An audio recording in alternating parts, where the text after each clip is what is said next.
First time producers ചെയ്യുന്ന ഒരു അബദ്ധം എന്ന് വെച്ച് കഴിഞ്ഞാൽ ഇവിടെ വന്ന് പ്രൊഡക്ഷൻ സ്റ്റാർട്ട് ചെയ്യുമ്പം തന്നെ അവരൊരു യൂട്യൂബ് ചാനൽ തുടങ്ങും. പക്ഷേ സോങ്സ് വിൽക്കുമ്പം തന്നെ നിങ്ങൾ മസ്റ്റായിട്ടും ആ ചാനൽ ഏത് ചാനലിലാണോ നിങ്ങൾ വിൽക്കുന്നത് എത്ര രൂപ മാർക്കറ്റിങ്ങിന്, അതായത് സോങ്സിൻ്റെ മാർക്കറ്റിംഗ്, അത് ഒരു മിനിമം ഒരു 3 to 5 സ്റ്റാഫെങ്കിലും വേണം നിങ്ങൾക്ക് ഒരു ചാനൽ പ്രോപ്പർ രീതിയിൽ നടത്തിക്കൊണ്ട് പോകണമെങ്കിൽ. ഈ പടം ഇറങ്ങി പടം ഓടിക്കഴിയുമ്പം നമ്മളെ ഏറ്റവും കൂടുതൽ ആൾക്കാർ മൂവിക്കാരെ അപ്രോച്ച് ചെയ്യും, അതായത് അടുത്ത മൂവി എടുക്കാൻ വേണ്ടി അപ്രോച്ച് ചെയ്യും. ഇത് കൂടാതെ നമ്മളെ അപ്രോച്ച് ചെയ്യുന്ന ഒരു കൂട്ടരാണ് real estate and other investments എന്ന് പറയുന്നത്. അത് പ്രൊഡ്യൂസേഴ്സിനടുത്തും കോ പ്രൊഡ്യൂസേഴ്സിനടുത്തും പറയാനുള്ള കാര്യമാണ്. ഇപ്പം നിങ്ങൾക്ക് ഫസ്റ്റ് പടം എടുത്ത് പ്രോഫിറ്റ് കിട്ടി, 1 കോടി രൂപ പ്രോഫിറ്റ് കിട്ടി. ആ 1 കോടി രൂപ പ്രോഫിറ്റ് നിങ്ങൾ തിരിച്ച് മൂവിയിലേക്ക് ഇടാതിരിക്കുക.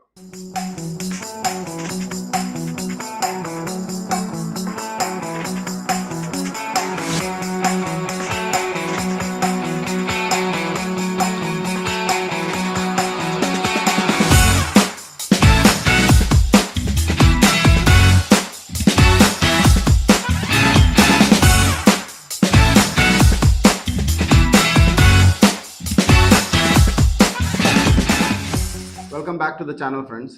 കഴിഞ്ഞ പ്രാവശ്യം നമ്മൾ ആൾട്ടർനേറ്റീവ് ഇൻവെസ്റ്റ്മെൻറ്റിനെ കുറിച്ച് ഞാനൊരു എപ്പിസോഡ് ചെയ്തിട്ടുണ്ടായിരുന്നു. അപ്പോൾ അതിൻ്റെ ഒരു കണ്ടിന്യൂറ്റി ആയിട്ട് ഈ എപ്പിസോഡ് ഞാൻ നേരത്തെ പറഞ്ഞ പോലെ ഒരു 15 മിനിറ്റ്സിൽ കട്ട് ഓഫ് ചെയ്യാൻ ഓരോ എപ്പിസോഡും 15 മിനിറ്റ്സിലേക്ക് ഒന്ന് കമ്പൈൻ ചെയ്യാനാണ് ഞങ്ങൾ ശ്രമിക്കുന്നത്. എന്തിനാണെന്ന് വെച്ച് കഴിഞ്ഞാൽ ഞങ്ങൾക്ക് എളുപ്പത്തിൽ ഇത് വാച്ച് ചെയ്ത് പോകാൻ പറ്റും. പിന്നെ റീൽസ് നമ്മൾ വേറെ കട്ട് ചെയ്തിടുന്നുണ്ട്, മെയിനായിട്ടുള്ള പോയിന്റ്സ് എല്ലാം അത് നിങ്ങൾ വാച്ച് ചെയ്യുന്നുണ്ടെന്ന് വിശ്വസിക്കുന്നു. ഇപ്പോൾ ഈ ആൾട്ടർനേറ്റീവ് ഇൻവെസ്റ്റ്മെൻറ്റിനെ കുറിച്ച് പറയാൻ നേരത്ത് ഞാൻ നേരത്തെ കുറച്ച് പോർഷൻസ് കവർ ചെയ്തു. അപ്പോൾ എനിക്ക് ഇനിയും കവർ ചെയ്യാനുള്ള പോർഷൻസ് വെച്ചാൽ ഈ ഫസ്റ്റ് ടൈം പ്രൊഡ്യൂസേഴ്സ് പടം ചെയ്യാൻ വരുമ്പോൾ ഞാൻ പറഞ്ഞിരുന്നു, പടം ചെയ്തിട്ട്, അതായത് ആ പടം കംപ്ലീറ്റ് ചെയ്തിട്ട് വേറൊരു പരിപാടിക്ക് ഇറങ്ങാൻ പാടുള്ളൂ. അതുപോലെ ഇമ്പോർട്ടൻ്റ് ആയിട്ടൊരു കാര്യമാണ് ഫസ്റ്റ് ടൈം പ്രൊഡ്യൂസേഴ്സ് ചെയ്യുന്ന ഒരു അബദ്ധം എന്ന് വെച്ച് കഴിഞ്ഞാൽ ഇവിടെ വന്ന് പ്രൊഡക്ഷൻ സ്റ്റാർട്ട് ചെയ്യുമ്പം തന്നെ അവരൊരു യൂട്യൂബ് ചാനൽ തുടങ്ങും. എന്നിട്ട് ഇപ്പം മ്യൂസിക് കാണുമല്ലോ, എന്തായാലും ഒരു 3-4 സോങ്സ് എങ്കിലും ഒരു മൂവിയിൽ കാണും. അപ്പം ഈ മ്യൂസിക് ഇവർ വിൽക്കില്ല, അത് മ്യൂസിക് വിൽക്കാതെ സ്വന്തം ചാനലിൽ തന്നെ ഇടും. അപ്പോൾ നിങ്ങൾ ചാനൽ തുടങ്ങുമ്പോൾ നിങ്ങൾ മനസ്സിലാക്കേണ്ട ഒരു കാര്യം എന്ന് വെച്ചാൽ നമ്മൾ പടം ചെയ്യുമ്പം നമ്മുടെ ഉദ്ദേശം എന്ന് പറഞ്ഞാൽ ആ പടം ഓടിക്കുക എന്നുള്ളതാണ്, ആ പടത്തിന് മാക്സിമം മാർക്കറ്റിംഗ് എത്തിക്കുക എന്നുള്ളതാണ്. അപ്പം നമ്മൾ ഈ മ്യൂസിക് വിൽക്കുക എന്ന് പറയുന്നതിൻ്റെ ഉദ്ദേശം തന്നെ അത് മാക്സിമം ആൾക്കാരിലേക്ക്, അതായത് പടം ഇറങ്ങുന്നതിന് മുമ്പ് നമ്മുടെ സോങ്സ് മാക്സിമം ആൾക്കാരിലേക്ക് എത്തിക്കുക എന്നാണ് അതിൻ്റെ ഒരു ലക്ഷ്യം, നമ്മുടെ ലക്ഷ്യം. അപ്പം നിങ്ങൾ ഒരു ചാനൽ തുടങ്ങി അതിനൊരു 1000 സബ്സ്ക്രൈബേഴ്സ്, അല്ലെങ്കിൽ ചില ആൾക്കാർ ചെയ്യുന്നതെന്ന് വെച്ചാൽ പെയ്ഡായിട്ട് സബ്സ്ക്രൈബേഴ്സ് ഇടും. പക്ഷേ അതെന്ന് പറഞ്ഞാൽ ഫിലിപ്പൈൻസിൽ ഇരിക്കുന്ന ആൾക്കാരും വേറെ പല രാജ്യത്ത് ഇരിക്കുന്ന ആൾക്കാരും വന്നിട്ട് ചാനൽ സബ്സ്ക്രൈബ് ചെയ്യും. പക്ഷെ അതുകൊണ്ടൊന്നും മൂവിക്ക് ഗുണം ചെയ്യില്ല. അപ്പം നിങ്ങൾ ചാടിക്കയറി നിങ്ങളിപ്പോൾ ചില ചാനലുകൾ കാണും 1 ലക്ഷം സബ്സ്ക്രൈബേഴ്സ്, 2 ലക്ഷം സബ്സ്ക്രൈബേഴ്സ്. പക്ഷേ ഇതെന്ന് പറഞ്ഞാൽ ഡെഡ് സബ്സ്ക്രൈബേഴ്സാണ്. ഡെഡ് എന്ന് പറഞ്ഞു കഴിഞ്ഞാൽ കാശ് കൊടുത്ത് മേടിച്ച സബ്സ്ക്രൈബേഴ്സാണ്. അതിനകത്ത് ഒരു കാര്യമില്ല. കാരണം ആ മൂവി ഇറങ്ങി നമ്മുടെ ഉദ്ദേശം എന്ന് വെച്ചാൽ ജനങ്ങളിൽ എത്തിക്കുക, മാക്സിമം ആൾക്കാർ ഇങ്ങനെ ഒരു പടം വരുന്നുണ്ടെന്ന് അറിയുക, ആ പടം ഇറങ്ങുക, ഓടുക. ചിലപ്പം പടം ഓടിയതിന് ശേഷം ചിലപ്പം ഈ ചാനലിലേക്ക് ആൾക്കാർ വന്നിട്ട്, അതായത് മ്യൂസിക് തേടി വന്ന് ചാനലിൽ വന്ന് കാണാറുണ്ട്. പക്ഷേ അപ്പം ഇത് ഞാൻ പറയുന്ന കാര്യം വെച്ചാൽ നിങ്ങൾ ഫസ്റ്റ് പടം എടുക്കാൻ വരുമ്പം ചാടിക്കയറി ഒരു ചാനൽ തുടങ്ങി ആ ചാനലിലേക്ക് നിങ്ങളുടെ മ്യൂസിക് ഇടാൻ വേണ്ടി ശ്രമിക്കാതെ ഏറ്റവും നല്ല വില പറഞ്ഞ് നിങ്ങൾ ആ സോങ്സ് വിൽക്കുക. പക്ഷേ സോങ്സ് വിൽക്കുമ്പം തന്നെ നിങ്ങൾ മസ്റ്റായിട്ടും ആ ചാനൽ ഏത് ചാനലിലാണോ നിങ്ങൾ വിൽക്കുന്നത് എത്ര രൂപ മാർക്കറ്റിങ്ങിന്, അതായത് സോങ്സിൻ്റെ മാർക്കറ്റിംഗ്, അത് ഇൻഫ്ലുവൻസർ മാർക്കറ്റിംഗ് ആവാം, അല്ലെങ്കിൽ പ്രൊമോഷൻസ് ആവാം, പെയ്ഡ് ആവാം, റേഡിയോ ചാനൽസ് ത്രൂ ആവാം, TV ത്രൂ ആവാം, ഏതാണോ ഏറ്റവും കൂടുതൽ മാർക്കറ്റിംഗ് ചെയ്യാൻ പറ്റുന്നത് ആ ചാനലുമായിട്ട് നിങ്ങൾ ഡീല് ചെയ്തിട്ട് നിങ്ങൾക്ക് സാമ്പത്തിക ലാഭം ഉണ്ടാവണം, മാർക്കറ്റിംഗ് ബെനിഫിറ്റും ഉണ്ടാവണം. ഇങ്ങനെയാണ് നിങ്ങൾ സോങ് വിൽക്കേണ്ടത്. അതിൻ്റെ അർത്ഥം നിങ്ങൾ യൂട്യൂബ് ചാനൽ തുടങ്ങരുത് ഒന്നുമല്ല. നിങ്ങൾ യൂട്യൂബ് ചാനൽ നിങ്ങൾ തുടങ്ങാൻ നിങ്ങൾക്ക് ലോങ് ടേം സർവൈവബിലിറ്റി, സസ്റ്റൈനബിലിറ്റി ആണ് നിങ്ങൾ ഉദ്ദേശിക്കുന്നതെങ്കിൽ ഒരു ക്യാപെക്സ് എന്ന രീതിയിൽ ഒരു 1.5 കോടി രൂപ മാറ്റി വെക്കണം ഒരു വർഷത്തേക്ക്. ക്യാപെക്സ് ഓപെക്സ് ആയിട്ട് ഒരു 25 ലക്ഷം രൂപ, അതായത് 1.25 കോടി രൂപ ഉണ്ടെങ്കിൽ മാത്രമേ നിങ്ങൾ സീരിയസ് ആയിട്ട് ഈ ബിസിനസ്സിനെ കാണുന്നുണ്ടെങ്കിൽ മാത്രമേ ഈ ചാനൽ തുടങ്ങി മുമ്പോട്ട് പോകാൻ പാടുള്ളൂ. ഇല്ലെങ്കിൽ വരാൻ പോകുന്നതെന്ന് വെച്ചാൽ നിങ്ങളൊരു പടം ഇറക്കും, പാട്ടുകളെല്ലാം നിങ്ങൾ ചാനലിൽ കൊണ്ടിട്ട് നിങ്ങൾ ചിലപ്പോൾ നെക്സ്റ്റ് പടം ചെയ്യുന്നില്ല, അല്ലെങ്കിൽ ആ പടം പൊട്ടി സാമ്പത്തികമായിട്ട് നിങ്ങൾക്ക് പ്രശ്നമുണ്ടായി, നിങ്ങളുടെ ചാനലിൽ റിലീസ് ചെയ്തുകൊണ്ട് പിന്നെ ആ സോങ്സ് വേറൊരു ചാനൽ എടുക്കണമെന്നില്ല. അതിന് വാല്യൂ കാണണമെന്നില്ല. ഉദാഹരണം പറഞ്ഞാൽ നിങ്ങൾക്കൊരു 15 ലക്ഷം രൂപ കിട്ടാൻ നിങ്ങളുടെ സോങ്സിന് കിട്ടാൻ മെറിറ്റ് ഉണ്ടെങ്കിൽ നിങ്ങൾ നിങ്ങളുടെ ചാനലിൽ ഇട്ടു, നിങ്ങളുടെ പടം ഫ്ലോപ്പായി, പിന്നെ നിങ്ങൾ പക്ഷെ പാട്ട് നല്ലതാണ്, പിന്നെ ഇത് വിൽക്കാൻ വേണ്ടി നിങ്ങൾ നോക്കുമ്പം നിങ്ങൾക്ക് 2-3 ലക്ഷം രൂപ കിട്ടിയാലായി. അപ്പോൾ എൻ്റെ ഒരു സജഷൻ എന്ന് വെച്ചാൽ, നിങ്ങൾ ഫസ്റ്റ് പടം ചെയ്യാൻ വരുമ്പം മാർക്കറ്റ് സ്റ്റഡിയൊക്കെ നടത്തി ചാനലിൻ്റെ വയബിലിറ്റി നോക്കി ഇത്രയും പൈസ ഇൻവെസ്റ്റ് ചെയ്യാൻ താല്പര്യമുണ്ടെങ്കിൽ മാത്രമേ ചാടി കയറി ചാനൽ തുടങ്ങാൻ പാടുള്ളൂ. അങ്ങനെ തുടങ്ങിക്കഴിഞ്ഞാൽ നിങ്ങൾ അത് ഇൻവെസ്റ്റ് ചെയ്യണം. ഇല്ലെങ്കിൽ സംഭവിക്കുന്നതെന്ന് വെച്ചാൽ, നിങ്ങൾ പടം എടുത്തു, സെക്കൻഡ് പടം നിങ്ങൾ ചിലപ്പോൾ എടുക്കാതിരിക്കാം. പക്ഷെ ഒരു വർഷം കഴിയുമ്പോഴത്തേക്കും നിങ്ങളുടെ ചാനലിൻ്റെ റവന്യൂസ് ഡെഡ് ആവും. അതായത് ചാനലിന് പുതിയ കണ്ടന്റ് വരുന്നില്ല, അപ്പോൾ റവന്യൂസ് ഡെഡ് ആയിപ്പോവും. അപ്പം നിങ്ങൾക്ക് 10 രൂപ കൂടുതൽ കിട്ടണമെങ്കിൽ അത് കിട്ടാതെ പോകുന്ന ഒരു അവസ്ഥയിലേക്ക് കാര്യങ്ങളെത്തും. അപ്പോൾ ആൾട്ടർനേറ്റീവ് ഇൻവെസ്റ്റ്മെൻറ്റ് ചെയ്യുമ്പം ഏറ്റവും ഇമ്പോർട്ടൻ്റ് ആയിട്ട് നോക്കേണ്ട ഒരു കാര്യം, ഈ ചാടി കയറി ചാനൽ ഇവിടെ ഞാൻ കണ്ടുവരുന്ന ഒരു ഇതാണ്. അതായത് പുതിയ പ്രൊഡ്യൂസേഴ്സ് വരുമ്പം ചില കമ്പനികൾ അപ്രോച്ച് ചെയ്ത് പ്രൊഡ്യൂസേഴ്സിൻ്റെ അടുത്ത് പറയും, ചാനൽ തുടങ്ങി ഞങ്ങൾ മാനേജ് ചെയ്തോളാം, 10% ഞങ്ങൾക്കെന്ന് പറയും, അല്ലെ 10-15% എന്ന് പറഞ്ഞിട്ട് ഒരു ഡീല് ഒക്കെ. പക്ഷെ അതുകൊണ്ടൊന്നും ഒരു കഥയില്ല. അവർക്ക് ആ കണ്ടന്റ് കിട്ടും, പിന്നെ നിങ്ങൾ ഈ കണ്ടന്റിനെ കുറിച്ച് മറന്നു പോകും. അവർ ആ കണ്ടന്റ് എടുത്ത്, അതായത് നിങ്ങളുടെ ചാനൽ ഹാൻഡിൽ ചെയ്യുന്ന കമ്പനീസ് കണ്ടന്റ് എടുത്ത് റീകട്ട് ചെയ്ത് അവരുടെ ചാനലിലേക്ക് ക്രോസ് പോസ്റ്റ് ചെയ്യും. ആ വരുന്ന വരുമാനമൊന്നും നിങ്ങൾക്ക് കിട്ടണമെന്നില്ല, നിങ്ങൾ അറിയ പോലും ഇല്ല അങ്ങനെ ക്രോസ് പോസ്റ്റ് ചെയ്ത്. അപ്പോൾ അതുകൊണ്ട് എൻ്റെ ഒരു സജഷൻ എന്ന് പറഞ്ഞാൽ, ചാടിക്കയറി ഫസ്റ്റ് പടത്തിൽ ചാനൽ തുടങ്ങാതിരിക്കുക, സോങ്സ് വിൽക്കുക, വിറ്റ് മാക്സിമം അതിനകത്ത് റവന്യൂ ജനറേറ്റ് ചെയ്യാൻ നോക്കുക. പിന്നെ നിങ്ങൾക്ക് ചാനൽ തുടങ്ങണമെന്നുണ്ടെങ്കിൽ ഒരു 1.5 CR കൈവെക്കുക, ക്യാപെക്സ് ഇൻവെസ്റ്റ്മെൻറ്റ്, അതായത് മ്യൂസിക് ബയോട്ട് മ്യൂസിക്കിന് ഇൻവെസ്റ്റ് ചെയ്യാൻ വേണ്ടി, പ്ലസ് ഒരു 25 ലക്ഷം രൂപ ഓപ്പെക്സ്, അതായത് ആദ്യത്തെ വർഷത്തെ ശമ്പളം, ഓഫീസ് ചെലവ്, ഇങ്ങനെയുള്ള കാര്യങ്ങൾ. ഒരു മിനിമം ഒരു 3 to 5 സ്റ്റാഫെങ്കിലും വേണം നിങ്ങൾക്കൊരു ചാനൽ പ്രോപ്പർ രീതിയിൽ നടത്തിക്കൊണ്ട് പോകണമെങ്കിൽ.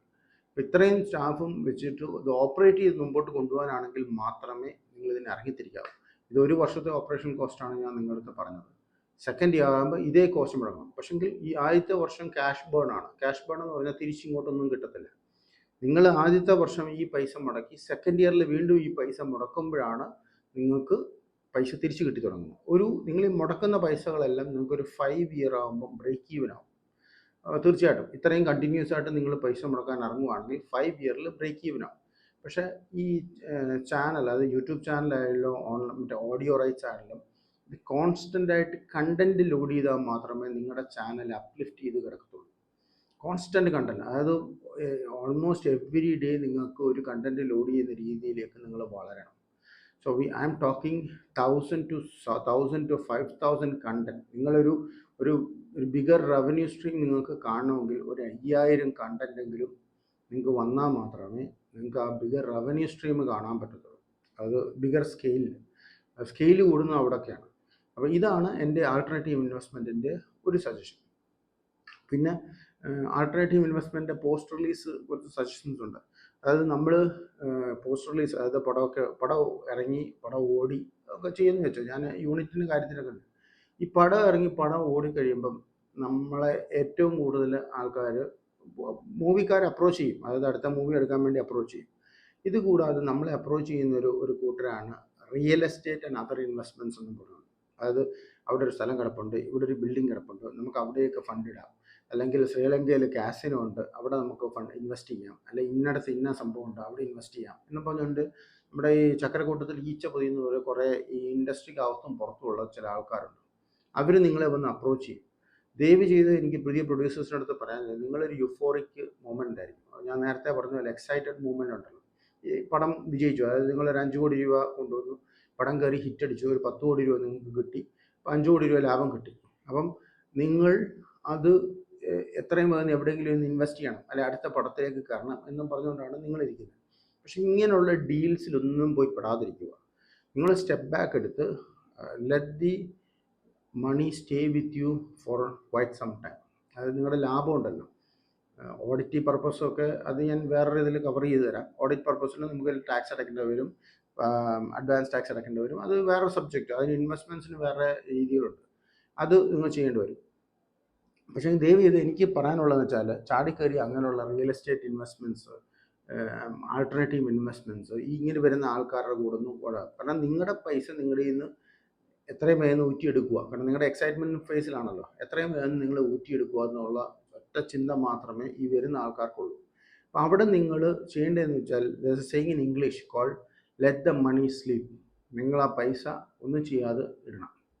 പിന്നെ അടുത്ത ഇത് പറയാനുള്ളത് വെച്ചാൽ നമ്മൾ ഈ ഇൻവെസ്റ്റ്മെൻറ്റ്സ്, ആൾട്ടർനേറ്റീവ് ഇൻവെസ്റ്റ്മെൻറ്റ്സ് കയറുമ്പം മൂവി പിടിക്കേണ്ടത് ഫ്ലൈറ്റ് പോലാണ്. അത് പ്രത്യേകിച്ചും നിങ്ങൾ ചെറിയ മൂവീസ് വർക്കൗട്ട് എടുക്കാനാണ് നിങ്ങൾ ഉദ്ദേശിക്കുന്നതെങ്കിൽ, അതായത് നിങ്ങൾ 15-20 കോടിക്കല്ല എല്ലാ പടവും എടുക്കാൻ ഉദ്ദേശിക്കുന്നെങ്കിൽ, നിങ്ങൾ ചെയ്യേണ്ട ഒരു മോഡൽ എന്ന് പറഞ്ഞാൽ ഫ്ലൈറ്റ് ടേക്ക് ഓഫ് മോഡലുണ്ട്. Take off and landing model.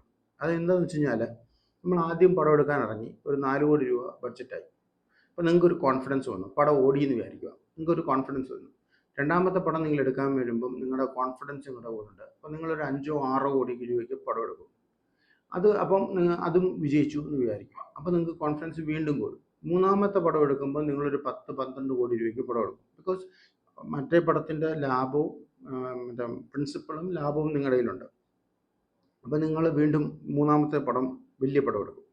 അപ്പോൾ ഇതെന്ന് പറഞ്ഞാൽ ഞാൻ നേരത്തെ പറഞ്ഞൊരു കാര്യമുണ്ട്, എക്സ് ഫാക്ടർ ഉണ്ട് മൂവിക്ക്. ഈ എക്സ് ഫാക്ടറിൻ്റെ ഒരു പ്രശ്നം വെച്ചാൽ, ഈ കാസിനോയിൽ നമ്മൾ കാസിനോ പോയിട്ടുള്ള അല്ലെങ്കിൽ മറ്റേ മുച്ചിട്ട് കളിക്കുന്നിടത്ത് കളിക്കുന്ന പോലെ, അതായത് 1 വെച്ചാൽ 10 കിട്ടും, 10 വെച്ചാൽ 100 കിട്ടും, 100 വെച്ചാൽ 200 കിട്ടും എന്ന് പറഞ്ഞാൽ പോകും. പക്ഷേ 200 വെച്ച് കഴിയുമ്പം ഒന്നും കിട്ടാതെ പോകും. അതുകൊണ്ട് നിങ്ങൾ ചെയ്യേണ്ടതെന്ന് വെച്ചാൽ, മൂന്നാമത്തെ പടവും നിങ്ങൾ വലിയ പടം എടുത്തതിന് ശേഷം നിങ്ങളൊരു കുഞ്ഞു പടം എടുക്കണം. അതായത് വീണ്ടും നിങ്ങൾ ഫസ്റ്റ് ചെയ്ത, അതായത് ആദ്യം ചെയ്ത പടത്തിൻ്റെ ബഡ്ജറ്റ് 4 കോടി രൂപയുടെ ബഡ്ജറ്റിൽ ഒരു പടം ചെയ്യണം. അതെന്തിനാണെന്ന് വെച്ച് കഴിഞ്ഞാൽ, നിങ്ങൾ റിയാലിറ്റിയിലേക്ക് തിരിച്ചു വരും. അത് നിങ്ങൾ അഗ്രസീവായിട്ട് നെഗോഷിയേഷൻ ചെയ്യാൻ പഠിക്കും, ആൾട്ടർനേറ്റീവ് ക്യാമറ എക്യുപ്മെൻറ്റ്സ് യൂസ് ചെയ്യാൻ പഠിക്കും, ആൾട്ടർനേറ്റീവ് യൂണിറ്റ്സ് യൂസ് ചെയ്യാൻ പഠിക്കും. അങ്ങനെ എല്ലാ കാര്യത്തിലും നിങ്ങൾ പഠിച്ചു. നിങ്ങളുടെ ക്വാളിറ്റി കുറയ്ക്കണം എന്നല്ല ഞാൻ പറഞ്ഞത്, നിങ്ങളുടെ ആർട്ടിസ്റ്റ് വാല്യൂയും കുറയ്ക്കരുത്. കുറയ്ക്കാതെ തന്നെ ഒരു 4 കോടിക്ക് നിങ്ങൾ ആദ്യം ചെയ്ത പോലെ എങ്ങനെ പടം എടുക്കാമെന്ന് നിങ്ങൾ വീണ്ടും പഠിക്കണം. So you have to relearn it. അതെന്തിനാണെന്ന് ചോദിച്ചു കഴിഞ്ഞാൽ, ഈ ഫ്ലൈറ്റ് ടേക്ക് ഓഫ് ചെയ്യുന്നതിൻ്റെ പോലെ നിങ്ങൾ ബഡ്ജറ്റ് കയറ്റി വെച്ച് പടം എടുത്ത് പോകുമ്പോൾ എവിടെയെങ്കിലും വെച്ചിട്ട്, അതായത് ടോപ്പ് എവിടെയെങ്കിലും വെച്ചിട്ട് നിങ്ങൾക്കൊരു ചലഞ്ച് വന്നാൽ, അതായത് പടം പൊട്ടിയാൽ, നിങ്ങൾ അതുവരെ ഇൻവെസ്റ്റ് ചെയ്ത എല്ലാ പൈസയും അവിടെ കൊണ്ട് തീരുവാണ്. ഇവിടെ മലയാളം ഇൻഡസ്ട്രിയിൽ സ്റ്റാറായിട്ട് നിന്ന പല പ്രൊഡ്യൂസേഴ്സിനും സംഭവിച്ചേക്കുന്ന ഒരു മിസ്റ്റേക്ക് അതാണ്. ഞാൻ ആരുടെയും പേരൊന്നും പറയുന്നില്ല. നിങ്ങളൊരു 10 വർഷമായിട്ട് മലയാളം ഇൻഡസ്ട്രി വന്ന പ്രൊഡ്യൂസേഴ്സിനെ നോക്കുക, സ്റ്റാർ പ്രൊഡ്യൂസേഴ്സ് പറഞ്ഞാൽ പേര് ഇവിടെ കെറ്റി കുഞ്ഞുമോൻ പോലെ പടമൊക്കെ വെച്ചിട്ട് വലിയ ബഹളം കാണിച്ചൊക്കെ വരുന്ന പല പ്രൊഡ്യൂസേഴ്സും ഇന്ന് ഇൻഡസ്ട്രിയിലില്ല. അത് 10 years they were not able to survive 10 years. അപ്പം അവർക്കൊക്കെ വന്നേക്കുന്ന പ്രശ്നം അതാണ്. ഈ ഫ്ലൈറ്റ് ടേക്ക് ഓഫ് ചെയ്ത് പോയി, ഒരു പടം അവിടെ മേളിൽ പോയി പൊട്ടിയപ്പം നേരെ ഫ്ലൈറ്റ് ക്രാഷ് ചെയ്തു. അപ്പം ആ ക്രാഷ് ചെയ്യുന്നതിന് മുമ്പ് നിങ്ങൾ തന്നെ നിങ്ങളുടെ ഫ്ലൈറ്റ്, അതായത് ആ മൂവി ലാൻഡ് ചെയ്യിപ്പിക്കണം. ഈ ലാൻഡ് ചെയ്യിപ്പിച്ച് നിങ്ങൾ 4 കോടിക്ക് പടം എടുക്കുമ്പോൾ നിങ്ങൾ റിയാലിറ്റി തിരിച്ചു വന്നു. അതായത് 4 കോടിക്ക് നിങ്ങൾക്ക് പടം എടുക്കാൻ പറ്റും. വീണ്ടും നിങ്ങൾ ഫ്ലൈറ്റ് ടേക്ക് ഓഫ് ചെയ്യിപ്പിക്കുക. നിങ്ങൾക്ക് 15 കോടിക്കോ 25 കോടിക്കോ 100 കോടിക്കോ പടം എടുക്കാം. അതിൻ്റെ ബിസിനസ് വശങ്ങളൊക്കെ വേറെയാണ്. പക്ഷെ ഞാൻ എപ്പോഴും പറഞ്ഞൊരു കാര്യമുണ്ട്, നമ്മൾ ചെറിയ പടം എടുത്ത് വിജയിപ്പിക്കുമ്പോഴാണ്, അതായത് ബഡ്ജറ്റ് കുറച്ച് നമ്മൾ പടം എടുത്ത് വിജയിപ്പിക്കുമ്പോഴാണ് നമ്മുടെ ROI, return on investments high ആവുന്നത്. അപ്പോൾ ഈ ഇൻവെസ്റ്റ്മെൻറ്റ്സ് പെർസ്പെക്റ്റീവിൽ നിങ്ങളിതിനെ കാണുമ്പം എൻ്റെ ഒരു സജഷൻ എന്താണെന്ന് വെച്ച് കഴിഞ്ഞാൽ, ഈ ഫ്ലൈറ്റ് ടേക്ക് ഓഫ് ചെയ്ത് ലാൻഡ് ചെയ്യണമെന്ന് ഞാൻ പറഞ്ഞു. ഇത് കൂടാതെ ഞാൻ പറയുന്ന സജഷൻ വെച്ചാൽ, നിങ്ങളുടെ പ്രോഫിറ്റ് ഡൈവേർട്ട് ചെയ്യണം. ഇത് പ്രൊഡ്യൂസേഴ്സിനടുത്തും കോ പ്രൊഡ്യൂസേഴ്സിനടുത്തും പറയാനുള്ള കാര്യമാണ്. അപ്പോൾ നിങ്ങൾക്ക് ഫസ്റ്റ് പടം എടുത്ത് പ്രോഫിറ്റ് കിട്ടി, 1 കോടി രൂപ പ്രോഫിറ്റ് കിട്ടി. ആ 1 കോടി രൂപ പ്രോഫിറ്റ് നിങ്ങൾ തിരിച്ച് മൂവിയിലേക്ക് ഇടാതിരിക്കുക. അത് ഒരു സെപ്പറേറ്റ് സെക്ഷനായിട്ട് അത് നിങ്ങൾക്ക് പിരിച്ചു പോകാൻ പറ്റും. മൂവിയിലേക്ക് ഇടാതിരിക്കാൻ പറയുമ്പം, മൂവി എന്ന് പറയുന്നത് ഞാൻ ഉദ്ദേശിക്കുന്ന പ്രൊഡക്ഷൻ മാത്രമല്ല, പ്രൊഡക്ഷൻ, ഡിസ്ട്രിബ്യൂഷൻ, ചാനൽ, അനുബന്ധ കാര്യങ്ങൾ, അതായത് യൂണിറ്റ്, ക്യാമറ, സ്റ്റുഡിയോസ്, ഇതിനൊന്നും നിങ്ങൾ ഇൻവെസ്റ്റ് ചെയ്യരുത്. നിങ്ങളുടെ പ്രോഫിറ്റ് ഈ കൊട്ടയ്ക്കകത്ത് ഇടരുത്. അതായത് പല കൊട്ടയിൽ കൊണ്ട് ഇടണമെന്ന് പറയുമല്ലോ. അപ്പം നിങ്ങൾ ആ പൈസ കംപ്ലീറ്റ്ലി ഡിഫറെൻ്റ് ഒരു ഏരിയയിൽ, അതായത് safe bet area. Movie there is a risk with movie, ഞാൻ നേരത്തെ പറഞ്ഞതാണ്, there is a risk to movie. So നിങ്ങൾ ഒരു സേഫ് ബെറ്റ് ഏരിയയിലേക്ക് നിങ്ങളുടെ ഫണ്ട് ഡൈവേർട്ട് ചെയ്യണം. അത് നിങ്ങൾക്ക് അവിടെ ചിലപ്പം പ്രോഫിറ്റ് കുറവായിരിക്കും, ഒരു 10%, 15%, 20% പ്രോഫിറ്റ് നിങ്ങൾക്ക് അവിടെ ജനറേറ്റ് ചെയ്യാൻ പറ്റുന്നുള്ളൂ. But still I would recommend you to do that. എന്നിട്ട് ഇപ്പം 4 കോടി രൂപയ്ക്ക് നിങ്ങൾ പടം എടുക്കാൻ വേണ്ടി ഇറങ്ങിയെന്ന് വിചാരിക്കും. 4 കോടി രൂപ നിങ്ങൾക്ക് 5 കോടി രൂപ കിട്ടി. അപ്പം നിങ്ങൾ 4 കോടി രൂപ വെച്ചിട്ട് നെക്സ്റ്റ്, അതായത് നിങ്ങൾ കോമ്പറ്റീഷൻ ആരെയും കൂടെ ചേർത്തിട്ട് നെക്സ്റ്റ് പടം എടുക്കാൻ ഇറങ്ങണം. ആ 1 കോടി രൂപ നിങ്ങൾ നോൺ ലോ റിസ്ക് ഇൻവെസ്റ്റ്മെൻറ്റ്സിലേക്ക് മൂവ് ചെയ്യണം. അത് പല ഓപ്ഷൻസ് ഉണ്ട്. ഇനി ഞാൻ ഇൻവെസ്റ്റ്മെൻറ്റ്സ് കൂടെ കവർ ചെയ്യുന്നില്ല. ഇൻവെസ്റ്റ്മെൻറ്റ്സ് ഒരുപാട് ഇൻവെസ്റ്റ്മെൻറ്റ് ഓപ്ഷൻ ഉണ്ട് ഇൻഡസ്ട്രിക്ക് പുറത്ത്. അത് ഈ പല ആൾക്കാരും ഇവിടെ ചെയ്യുന്നതെന്ന് വെച്ചാൽ വണ്ടി എടുക്കുക. നിങ്ങൾ നടന്മാരെയൊക്കെ നോക്കിയാൽ അറിയാം, എല്ലാ വർഷവും 2-3 വണ്ടി എടുക്കുക, ഡിപ്രിസിയേറ്റിംഗ് അസറ്റ്സ് എടുക്കുക. ഇതൊന്നും ഒരു കഥയില്ല. കാരണം they can actually reinvest it. നിങ്ങൾക്കൊരു പ്രൊഡ്യൂസേഴ്സിൻ്റെ അടുത്തും പറയുവാണ്, നിങ്ങൾക്കൊരു 5 വണ്ടി 6 വണ്ടി, അതിൽ കൂടുതൽ വണ്ടിയുടെ ആവശ്യമില്ല. എത്ര വണ്ടി നിങ്ങൾ ഒരു സമയത്ത് ഉപയോഗിക്കും?